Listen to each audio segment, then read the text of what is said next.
बोलिए सदगुरुदेव की जय। बैठिए। भ्रम रहा सब शब्द में, शब्दी शब्द न जान। गुरु कृपा निज परख बल, परखो धोखा ज्ञान। एक चीज को कई बार मैंने उठाया है।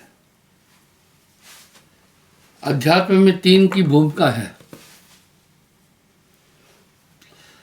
भाई। खेती बाड़ी में भी तीन की भूमिका है।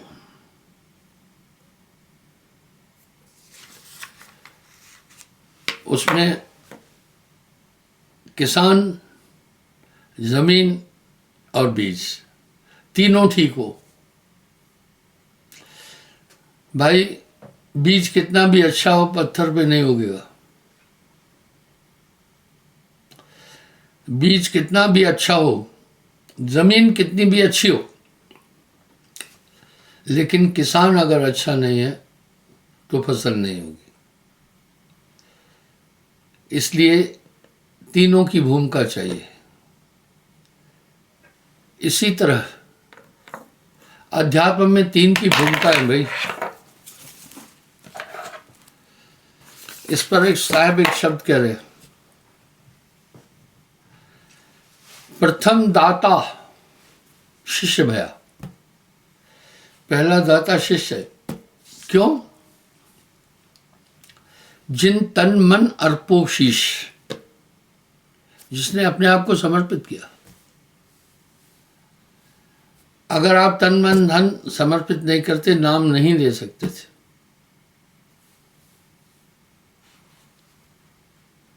दूसर दाता गुरु भया, यह नाम दिया बख्शिश।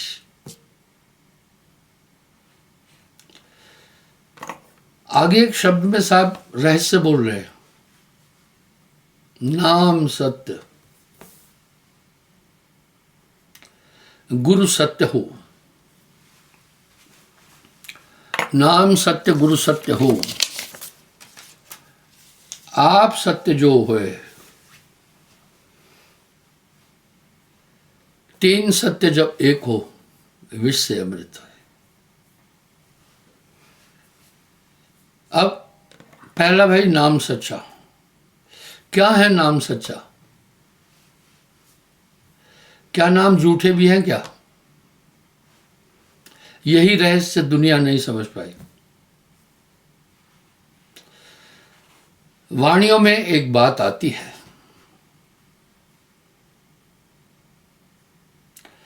समस्त धर्मशास्त्र ये बोल रहे हैं, नाम सत्य गुरु सत्य हो। आप सत्य जो होए, तीन सत्य जब एक हो, विष से अमृत हो। क्या नाम भी कोई झूठा होता है क्या? नहीं, बात समझे।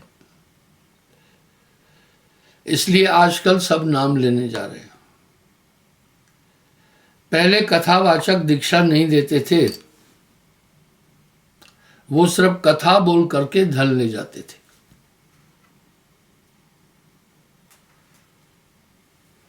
पहले कथावाचक दीक्षा नहीं देते थे, आजकल वो भी नाम देने लगे। क्यों? क्योंकि कलयुग में नाम का महात्म है। मैंने ये शब्द भी कई बार उच्चारण किया है। कलि में केवल नाम आधारा, सुमर सुमर भव उतरो पारा। रामायण। सतयुग सत्य, त्रेता तपह, द्वापर पूजा सार। कलि में ये सब ना बढ़े, कलि केवल नाम आधार। कलि में केवल नाम आधारा, सुमर सुमर भव उतरो पारा। इसलिए एक तयशुदा बात है कि ये कलयुग नाम का युग है। और इसकी पुष्टि साहब भी कर रहे हैं। कल यह नाम प्रताप धर्मन हंस लोक सिधावहि, तज काग चाल मराल मत गए। यानी नाम का महात्म सबका, सबने कहा। अब सवाल उठा, नाम सत्य गुरु सत्य हो, आप सत्य जब हुए, तीन सत्य जब एक हो विश्व अमृत हुए। मैं आपको एक उदाहरण देता हूं। यहां पर कथावाचक किसी को दीक्षा देते नहीं थे, कम से कम यहां नहीं देते थे।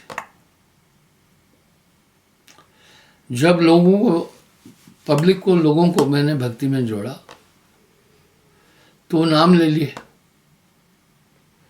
उन्होंने एक बात सोची, नाम लेने के बाद आदमी बाउंड हो जाता है, वो भी नाम देना शुरू किया ताकि साहिब बंदगी में नहीं जाए।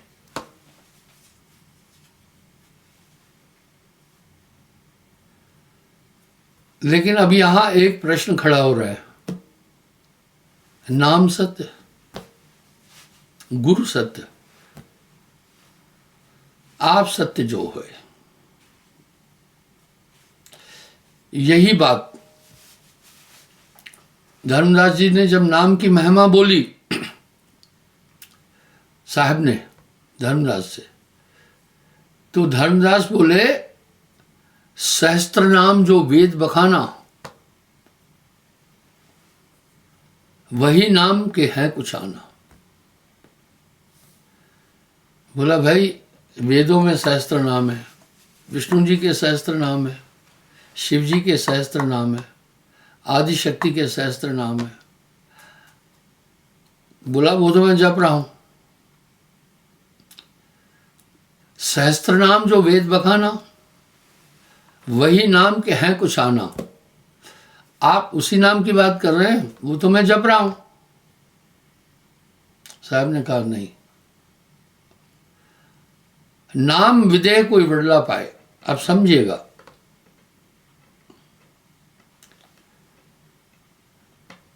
जैसे वो नाम विधेय क्या है, भारत के हर एक नागरिक के ऊपर संविधान लागू है।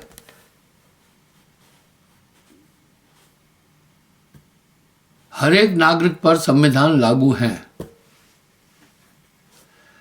जो नियम के विरुद्ध चलता है उसको दंड भी लागू है। जेल इसलिए बने हैं, हर जिले में जेल है। सरकार तो भाई नागरिकों के हित के लिए काम करती है। जेल में तो कष्ट है। वो क्यों बनाए? क्योंकि जो अताताई समाज में अशांति फैलाते हैं, उनको नियंत्रित करने के लिए जेल का दंड जरूरी है। किसी ने कहा भारत के अंदर फांसी की सजा नहीं होनी चाहिए, ये मानवाधिकार का हनन है। तो एक बुद्धिजीवी ने कहा जिस दिन फांसी की सजा खत्म हो जाएगी, रोज सड़क पर लाशों का ढेर हो जाएगा। ये मृत्युदंड और आजीवन कारावास के कारण ही तो अपराध पर नियंत्रण है। तभी भी उदंड लोग वो काम करते हैं। उदाहरण के लिए बलात्कार और पास्को के लिए तो मृत्युदंड है। किसी नाबालिग के साथ जो जिबह करता है उसके लिए मृत्युदंड है, और किसी स्त्री के साथ अगर करता है तो उसके लिए आजीवन कारावास है। तभी भी कुछ अपराधी वर्ग के लोग ये काम करते हैं, इसलिए दंड। तो भारत के हर नागरिक को संविधान का पालन करना पड़ेगा। संविधान ने नागरिक को सुविधाएं दी है, लेकिन जब वो अपराध करेगा तो वो दंड का भागी होगा। इसी तरह सरकारी कर्मचारी के लिए भी नियमावली है।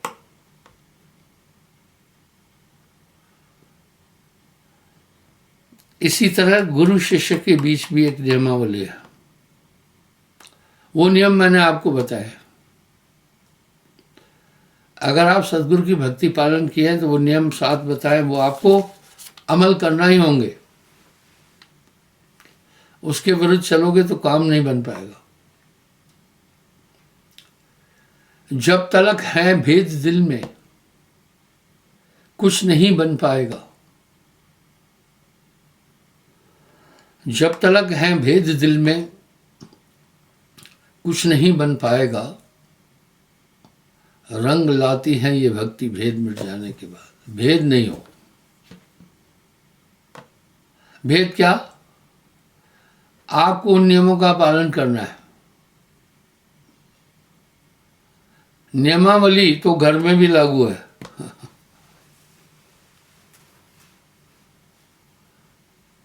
अगर आप माँ बाप के कहने पर हैं तो आप उनकी संपत्ति के हकदार हैं। मेरी बात ध्यान से सुनना।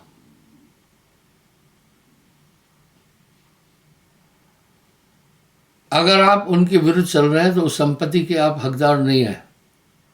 इसके लिए नियम है। क्या नियम है? अगर माँ बाप बूढ़े हो गए, बेटा परेशान कर रहा है क्योंकि बेटा अब जवान हो गया, उसके लिए एक नियम है। माँ बाप अगर उसको बेदखल करना चाहें संपत्ति से, सब चीज से, तो उसको फारगति दे देते हैं। यानी ये मेरा बेटा है, इससे मुझे खतरा है, ये घर में अशांति फैला रहा है, मेरी जान लेना चाहता है, नियम का पालन नहीं कर रहा है, लिहाजा मैं इसको बेदखल करता हूँ। उसको फारगति भी कहते हैं, बेदखल करना भी। मैं आपको उदाहरण देता हूँ। मेरे पास काफ़ी सब्जेक्ट आते हैं, तो मैं उनको कहता हूँ समझाओ बच्चों को, नहीं समझ रहे हैं, मारपीट भी करते हैं। फिर मैं कहता हूँ फारगति दे दो। कोर्ट में कुछ फीस जमा करनी पड़ती है थोड़ी बहुत। अगर बाप चाहे तो उसको फारगति दे देगा कि मैं बेटे को बेदखल कर रहा हूँ, ये अशिष्ट है, मुझे मारता पीटता है, गाली देता है, इससे खतरा है। तो कोर्ट से फारगति हो जाती है, उसको फारगति का सर्टिफिकेट मिलता है। वो बेटा फिर संपत्ति का हकदार नहीं है। वो बेटा फिर संपत्ति का हकदार नहीं है। ऐसे ही कई लोगों को जब पहले समझाता हूं, भाई माँ बाप को नहीं तंग करो, जब अति कर लेते हैं, मारपीट भी कर लेते हैं, तो मैंने बहुतों की फारगति कराई है। बरबस आपके दिमाग में आएगा कि महाराज आप यही काम कर रहे हैं क्या? नहीं, दंड अंत में होता है। बहुत समझाता हूं, माँ बाप को मारना नहीं है।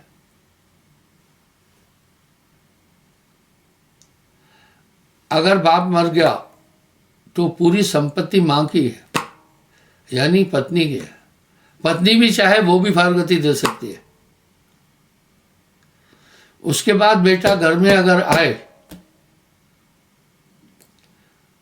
तो आप पुलिस में सिर्फ एक आवेदन करना, वो फारगति की कॉपी लगाना।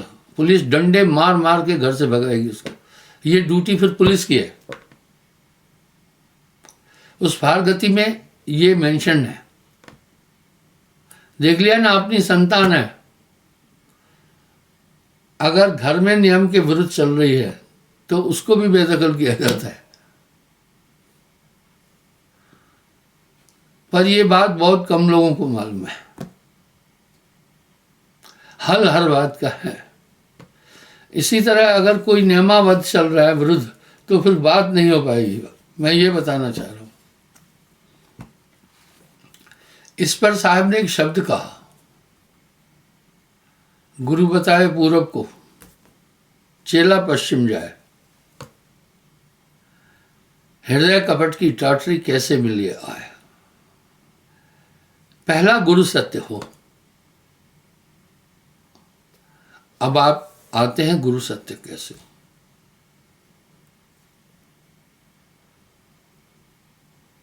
सत्य पुरुष को जानसी तिसका सदगुरु नाम।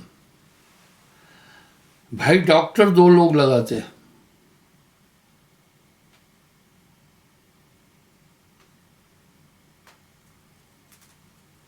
डॉक्टर दो लोग लगाते हैं, बाकी कोई नहीं लगा सकता। यहाँ तो एमबीबीएस है, मेडिकल साइड से है तो डॉक्टर है, बोल लिखिएगा। यहाँ तो फिर पीएचडी किया हुआ है।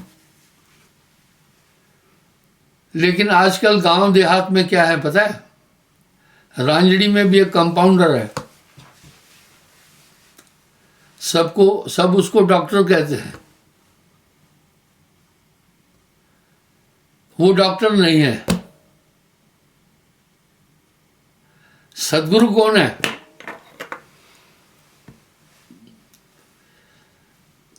ये भी एक बहुत गंभीर बात है। अगर आप धर्म शास्त्रों का पूरा अध्ययन और मंथन करेंगे, ये सदगुरु शब्द साहिब के द्वारा निकाला गया है। गुरु हैं। ये कौन है? जो उस परम काष्ठा का साक्षात्कार कर चुका है, परम सत्य का। इस पर साहब ने सीधा सीधा कह दिया, सत्य पुरुष को जानसी तिसका सदगुरु नाम।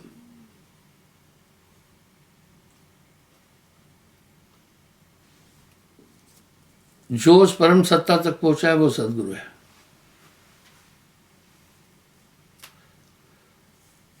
अब यहां साहब एक शब्द और कह रहे हैं, बहुत गुरु है अजग माही, हरे द्रव्य कुछ संकट नहीं। ताते प्रथम परीक्षा कीजिए, ता पीछे गुरु दीक्षा लीजिए। मैंने ये बात भी कई बार बोली है, लेकिन जरूरी फैक्टर है।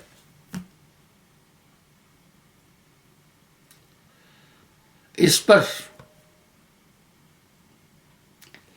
धर्मदास ने साहब से प्रश्न किया, कैसे सदगुरु चीन पड़ी। बोला हम सदगुरु को कैसे पहचाने। यहां साहब एक उत्तर दे रहे हैं। बोला गुरु के लक्षण कहते हूं, सुनो धीरे से चितला है। अब साहब एक और बात बोले, लक्षण बोलूंगा। जब मैं लक्षण बोलता हूं, दुनिया पूरी मेरा विरोध करती है।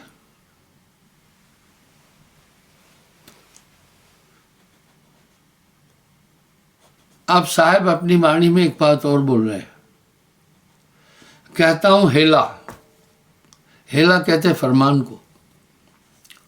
गुरु का गुरु, चेले का चेला। बोला दोनों के लक्षण बताता हूं, सुनो। पहले एक सदगुरु के लक्षण सुना। प्रथम निर्वासना। ऐसा क्यों, वो सुनो। कंडीशन है, निर्वासना का मतलब विषय कभी नहीं करे। क्यों? विषय से क्या नुकसान है? जैसे किसी को मिर्गी की बीमारी है, उसका दिमाग कभी भी काम नहीं करेगा, क्योंकि दौरे के समय हाई शिवरिंग होती है ब्रेन में। इसलिए ब्रह्मचर्य का पालन। प्रथम निर्वासना,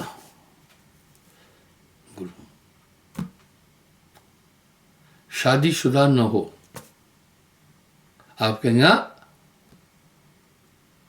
शादीशुदा न हो, सब गिनाएंगे फलाने में भी शादी की, ढिकाने ने शादी की, हाँ की, बाद में छोड़ दिया, वैराग ले लिया। और साहब यहां तंज कस रहे हैं, ग्रही होकर कथे ज्ञान, अमली होकर धरे ध्यान, साधु हो के कूटे भग, कहे कबीर ये तीनों ठग। साहब ने आकाश फाड़ कर बात बोली है। अंधे को अंधा मिले, राह बतावे कौन, बंदे को बंधा मिले, गांठ छुड़ावे कौन। दूसरा निर्बंधन, यानी वो बंधन में न हो, बीज बिंदु नहीं चले गुरुआई, नाद बिंदु से कर। इसलिए साहब बोले, कह रहे अपने रक्त के संबंधी को उत्तराधिकारी नहीं बनाना है, वो ममता है, वो मोह है। आज आप देखो सभी अध्यात्म संस्थाओं को खंगालो, ये मैं निंदा नहीं कर रहा हूं, निंदा निंदा सब कहे, निंदा न जाने कोई, जैसे को तैसा कहे वो भी निंदा न। सब अपनी गद्दियां भाइयों को, भतीजों को, भांजों को, पोत्रों को, जनानी को, रिश्तेदारों को देके जा रहे हैं। उनका मोह छूटा नहीं। मोह सकल व्याधिन को मूला, तासे उपजत बहुविध सूला, वो न हो, बीज बिंदु नहीं चले गुरुआई, नाद बिंदु से कर गुरुआई। आइए तीसरा, अजाचक भीख नहीं मांगे। आप देख रहे होंगे ये दुनिया साच कहो तो मारन धाई, झूठ कहा नहीं जाए। कोई भी हमारे धर्म में धर्म स्थान बनता है, लोग चंदा करते हैं, बड़ी बड़ी संस्थाएं चंदा करती है। मैं चंदे को एक भ्रष्टाचार मानता हूं, ये एक मांगना है। चंदा लेने वाले इतने ढीठ होते हैं, लिए बिना नहीं छोड़ते हैं। इसलिए गुरु अजाचक मांगे नहीं। सती न पीसे पीसना, वाह, जो पीसे वो रांड, उसको तो रांड कह दिया। संत न मांगे भीख, जो मांगे वो भाड़, वो भाड़ू है। भाड़ू गंदा शब्द है। वो क्या करता है, वेश्या के कोठे पर ग्राहक पहुंचाता है और कमीशन लेता है, उसको भड़वा बोलते हैं, वो पेशा है। और सर्वज्ञ, समस्त धर्म शास्त्रों का ज्ञान हो। देखिए कंडीशन कैसी है। इसलिए साहब वाणी में कह रहे, कहता हूं हेला गुरु का गुरु, चेले का चेला।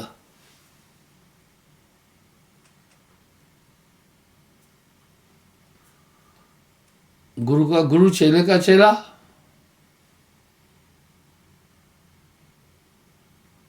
यानी दोनों के नियम बोलो। वो शिष्य की शंकाओं का समाधान कर पाए। और समदर्शी छठा, जो क्लास, कास्ट, कलर, क्रीड का भेद नहीं रखे, सब में एक आत्मा देखे। हम लोग, दुनिया के लोग किसी की शक्ल सूरत देख करके मूल्यांकन करते हैं। नहीं, ये तो पंचभौतिक शरीर है।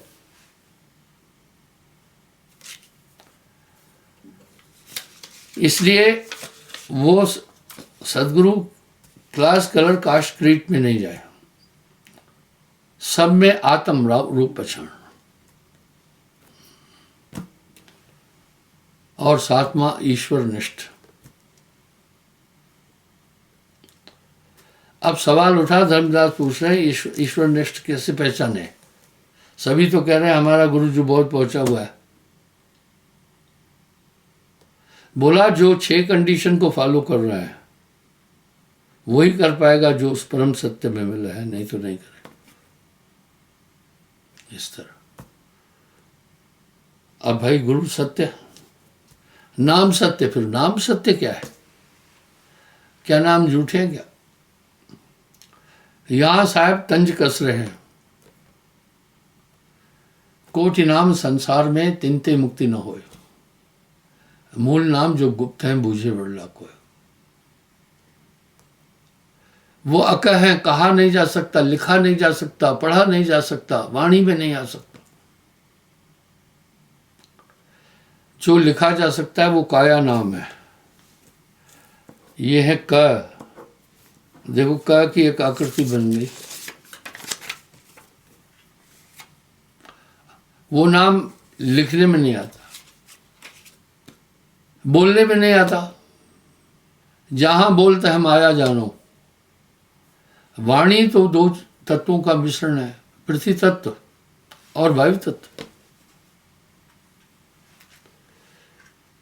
बिन सदगुरु कोई ना ही पाए। फिर कैसा नाम है? सजीव।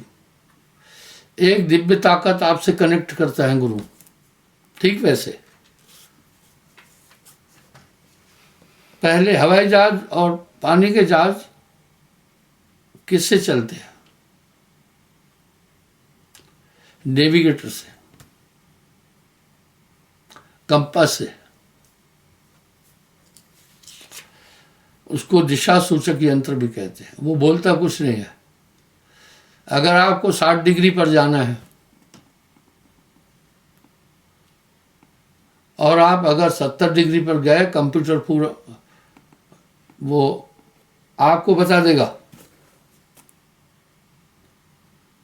कि दिशा ही नो, कंपास बता देगा। वो एरो दे रहा है आपको, इसी पर जाओ। इस तरह वो नाम हमेशा आपको गाइड करता चलेगा, आपको निर्मल बना देगा। आप अंदाज लगाओ, नाम दान के बाद आप में बहुत बड़ा परिवर्तन आया। ये नाम की ताकत है। अकह नाम गुरु बिन नहीं पावे, पूरा गुरु अकह समझाए। लिखा न जाए, पढ़ा न जाए, बिन सदगुरु कोई ना ही पाए। अब तीसरी बात आई, आप सत्य हो। ये खुद सत्य कैसे हो? शब्द सेवे सो गुरमुख होए, यानी आप गुरमुख बनो। अब गुरमुख यानी शब्द सेवे सो गुरमुख होवे। कौन सा शब्द? नाम दान के टाइम आपको 7 नियम बताए। सत्य बोलना, मांस न खाना, शराब न पीना, पर स्त्री गमन न करना, चोरी न करना, जुआ न खेलना, हक की कमाई खाना, उसका पालन करना। डॉक्टर जब किसी का ऑपरेशन करता है, परहेज वो भी बताता है। टाके लगा, पहले कह रहा है कुछ दिन दूध नहीं पीना,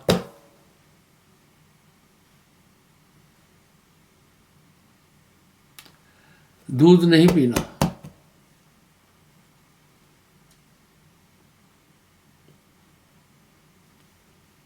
दूध पीने से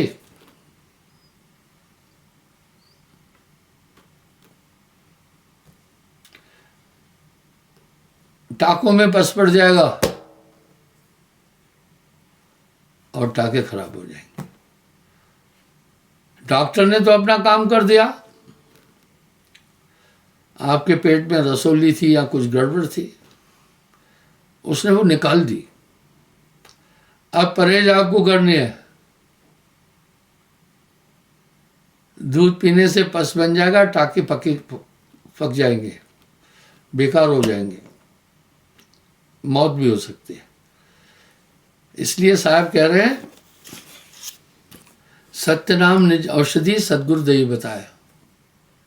औषधि रूपत रहे ताकि वेदन जाए, परहेज करना। तीन सत्य जब एक हो, नाम सत्य गुरु सत्य हो, आप सत्य जो होए। तीन सत्य जब एक हो, विश्व अमृत होए, कबीरा विश्व अमृत। तो इस तरह से सदगुरु नाम बताने वाले तुझे लाखों प्रणाम। ऐसे तो हेरा गेरा नत्थू खेरा कोई भी दीक्षा दे देगा। यहां साहब फिर तंज कस रहे हैं, सार नाम गुरु बिन नहीं पावे, पूरा गुरु अकह समझावे। सार नाम विदेश स्वरूपा। इस तरह तीनों की पूर्ण भूमिका है। आगे क्या रहे हैं साहब, कह रहे हैं दोखा प्रथम परखिए भाई, नाम जात कुल कर्म बढ़ाई। भक्ति के 6 कांटे हैं, खटसूल है भक्ति के। पहला जात मद, इस जात का घमंड मत करना, ये फिजूल और बेकार है। जब हमारे धर्मशास्त्र कह रहे हैं आत्मवतम सर्वभूतेषु, सब में एक ही आत्मा है।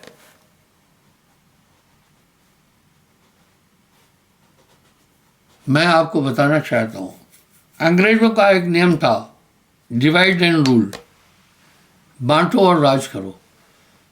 उन्होंने ये जो जातियां हैं इनको अलग अलग कर दिया ताकि आपस में ही लड़ते रहें। मैं उदाहरण देता हूं, इस छुआछूत और भेदभाव ने देश का नुकसान किया है बहुत। हरिजनों में भी बहुत छुआछूत है। तो मैं कह रहा हूं छूत को और जात को निकालो ना अपने अंदर से, सब में आत्म रूप पहचान। वेद तो कह रहा है आत्मतम सर्वभूतेषु, आदमी ने। पहला ये घमंड है। दूसरा है बल मद, भाई ताकत का घमंड नहीं करना। जो बड़े बड़े योद्धा थे उनका अंत भी बड़ा बेकार हो गया। जिनके हिंकार ने से धरती कांपती थी धूल में मिल गए। जात का घमंड नहीं करना। अहंकार अज्ञान की उत्पत्ति करता है, जैसे कचरा जल को अशुद्ध कर देता है। और तीसरा है विद्या मद, जो पढ़े लिखे लोग हैं वो कम पढ़े लिखों का मखौल उड़ाते हैं। नहीं करना। जब सब में एक आत्मा है तो कहां तुम बोल रहे हो, हम सब एक ही परमात्मा की संतान। रूप मद, और रूप का बड़ा घमंड है। जो थोड़े देखने में सुंदर है वो दूसरे को प्रयास करते हैं।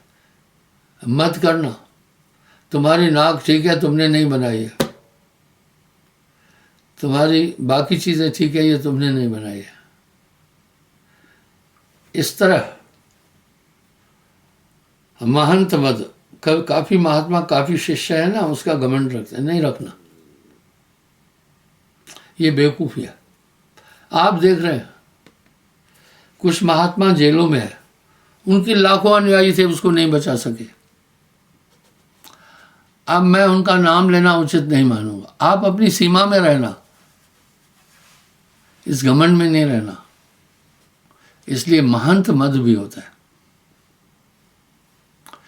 ये खट सूल है भक्ति के। भक्त को इससे बचना है। जब सब में तेरा जलवा समा रहा है तो बात वहां खत्म है। इस प्रकार से ये काया से कोई भी आदमी निकल नहीं सकता है नाम बिना।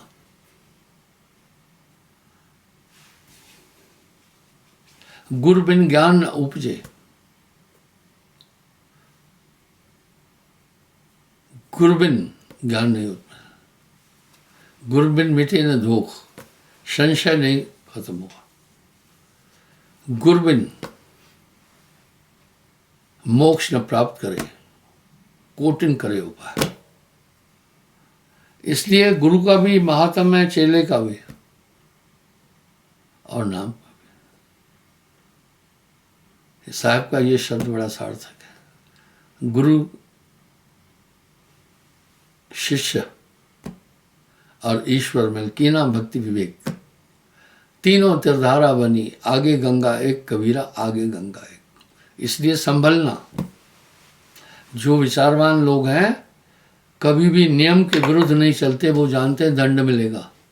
भय रखना, भय, भय करता भय प्रेम गुरु, भय करनी भय सार, डरता रहे वो ऊपरे, गाफिल खाता मार। क्षमा चाहता हूं, समय हो रहा है, कल पुनः मैं हाजिर हो जाऊंगा।